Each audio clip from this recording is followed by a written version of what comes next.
Gagi pare, top of the food chain pare. Tara Kape! Tara Kape! Konyo Bicolano at Robin Siena! Gagi pare, we're not your ordinary DJs. Tara Kape! Tara Kape!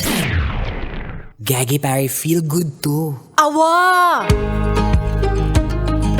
Konyo Bicolano! Robin Siena!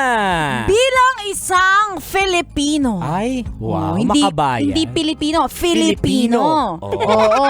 Ano ang pinaka inaabangan mong segment sa Miss Universe? Swimsuit. Ay, ang bilis ng sagot mo dun Swimsuit kasi dyan mo maipapakita Oo. kung yung strength, yung kusog or lakas ng isang babae, ang confidence ng isang Filipina.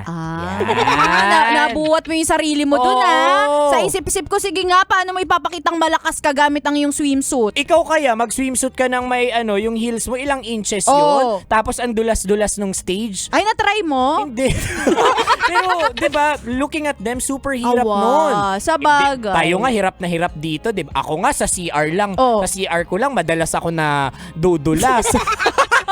Pero imaginein mo sila with those heels. Awa. Tapos, for sure, madulas yung stage. Ang layo ng lalakaran nila. Tutu. Strength talaga. Oo, sa bagay, totoo yung sinabi mo. Oo. So, sa'yo, swimsuit Yes. competition. Ikaw. Sa akin naman, question and answer. Ay, wow, pang matalino. Siyempre kasi dyan napapatunayan ng mga Miss Universe Oo. contestants Oo. na hindi lang sila bastang ganda. Ay, oo. May talino din sila. Yan. At tuwing question and answer portion na. Alam mo, nanliliit ako. Bakit naman? Kasi sila kumpleto na eh. Oo. Matalino, maganda. Sexy. Oo, ako, wala tao. Uy, maganda ka. Ay, nako. Matalino ka rin. Ano? Scholar ka nga. Oh, if you'll be crowned as Miss Universe now, why not? Because, yeah.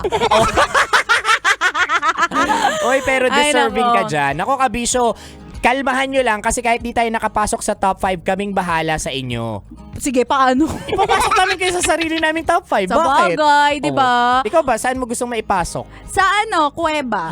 Kuweba ng pera. Ay, oo. Ayan. Okay, eto na Kabisyo. Dahil usapang Miss Universe tayo, i-recap namin sa iyo ang 6 na uri ng Miss Universe Fan! Tara Kape! Tara, Kape! Ayan, punta tayo sa number 1. Inot. Mo muna, ito ang mga handang umabsent. Yan. Oh, 'di ba? Ito yung papalapit pa lang yung Miss Universe.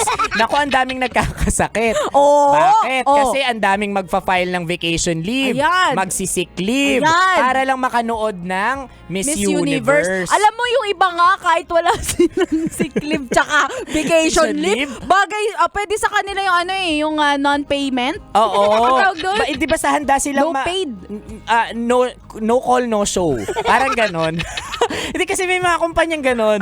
Di ba? No call, no show talaga. Oo, unpaid leave yung Unpaid pala. leave. No paid leave. Ano na yung sinasabi? Basta ito yung mga fan na handang umabsent, handang mawala ng trabaho, Awa. masuportahan lang ang Pilipinas. Tutu. So that's number 1. Habol naman tayo sa number 2. Pandua. Pangadwa, ito ang mga Madasalin! Yan. Ito yung mga okay lang sa kanila na hindi matupad yung mga pangarap nila sa buhay. Basta manalo lang yung pambato ng Pilipinas. Oo, talagang minimemorize lahat ng dasal, tinatawag lahat ng santo at santa para makapasok lang tayo. Ayan, tutu. Dedikasyon din naman talaga to, Kaya no? buti pa sila na may pangarap para sa mga Miss Universe ng Pilipinas, pero sa sarili nila wala silang pangarap. Oo, pero at least tuwing Miss Universe season, at least naaalala nilang magdasal. At least, last point sila sa langit. Kaya nga, alam mo dapat ang Miss Universe hindi lang once a year. Ano dapat? Dapat monthly. Oo, para naman malinisan ang mga Oo. punto sa langit. Tama. Ay, Angelus. nak. Anyway, that's number 2. Punta tayo sa number 3. Pantulo. Pangatlo, ito ang mga mahilig tumaya. Ayan. Si Konyo Bicolano, tumaya po ito. Ano, nanalo ka? Eh, ganda Wanda. Nanalo ka? Talo. Pero shout out sa mga mahilig tumaya dyan. Ayan. Kasi for fun din naman to. Walang excitement, di ba? Awa. Kung hindi mo itataya yung 13th month mo. Totoo. Ang sabi nung 13th month, grabe bigay na bigay. Oo, may mga ganun ah. Kaya Ay. shout out sa mga natalo dyan. Okay lang yan. Oh, next time ulit. So that's number 3 po naman tayo. So number 4. Pangapat. Pangapat, ito ang mga Manghuhula!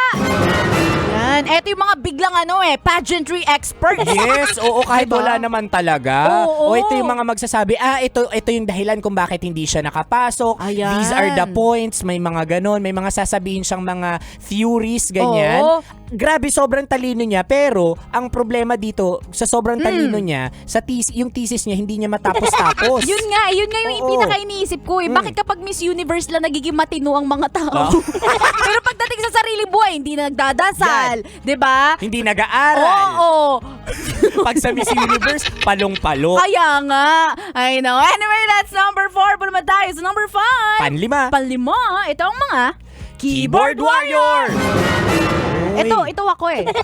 Nakikipag-away talaga ako lalo na ngayon, 'di ba? Parang ang mga Pilipino kasi, yan ang mga grabe talaga mga keyboard war. Yan. 'Di ba? Legit yan. So willing sila makipag-away sa ibang mga lahi kasi nga naman, 'di ba? Isang bayan tayo, sama-sama Yes. tayo Pilipino.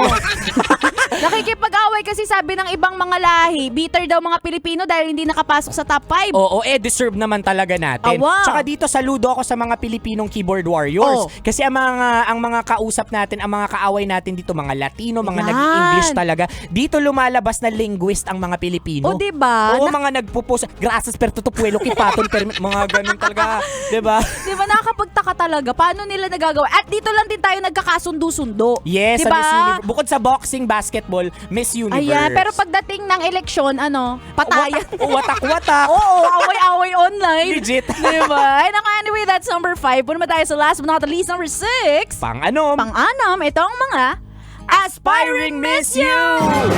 Yan, aspiring mini Miss You. Yan, oo. Kasi sa totoo lang, nakakapag-inspire ito ng maraming bata. Wow. Lalaki, babae, at lalo na ngayon kasi pinayagan ng Miss Universe na rumampa yung mga nanay. Ayan. Yan, yung plus size, talagang binabasag nila yung standard ng beauty. Tutu. At saka empowerment talaga kapag Legit. sinabing Miss Universe, no? Yung kahit tipong alam mong hindi pasok yung height mo, hindi papasok mo talaga. Ipapasok mo talaga yan. Pag sinabing maganda, ano sa tingin mo yung number 1 na quality niyan? Pag sinabing maganda. May puso. Ay, wow! Kaya nga tayo nandito sa Love Radio eh. Kasi meron tayong puso. Yeah. Uy, pero kabisyo kami ha. Oh. May puso lang kami pero kabisyo talaga kami. Ay, nako, anyway, Kavisha, sana ikaw natuwa dito sa aming mini skit. Yan, tungkol sa Miss Universe! At kung ikaw hindi pa nakaka-move on, sige, i-message mo kami, hanapin mo kami sa aming mga social media accounts. Ako sa aking Facebook, Instagram, Twitter, TikTok at DJ Robin Shena. Same socials, mga broski at Konyo Bicolano. Oy, gusto lang natin pasalamatan yung bumisita sa atin ngayong araw mula pa yan Palawan. Yun. Ayan. Hello kay Sir Joel, Miss Jennifer. Ayan, salamat po sa inyo. At kayo rin, Kabisyo, pwede na rin kayo bumisita dito sa aming booth. Yes. Pero may rule tayo. Yes, oo naman. No food. No enter. Ayan. No entry. Chareng lang. O, Kabisyo, susunod na ang Rockies Secret Files. At kami makakasama mo bukas na uli. Ala, bukas na. Simula alas 11 ng umaga hanggang alas 3 ng hapon para bigyan pa kayo ng mga science tips at skits sa buhay-buhay. Muli, this is your pinakamagandang probinsyana, DJ Robin Shena. Your Aragon Broski like super legit and all Konyo Bicolano. Dito lang yan sa Tara! Kape. Tara kape. Sa 90.7 Love Radio. Feel good. Ay, gagi pare. Oh, wow! Tara kape! Tara kape! Konyo Bicolano at Robin Shena!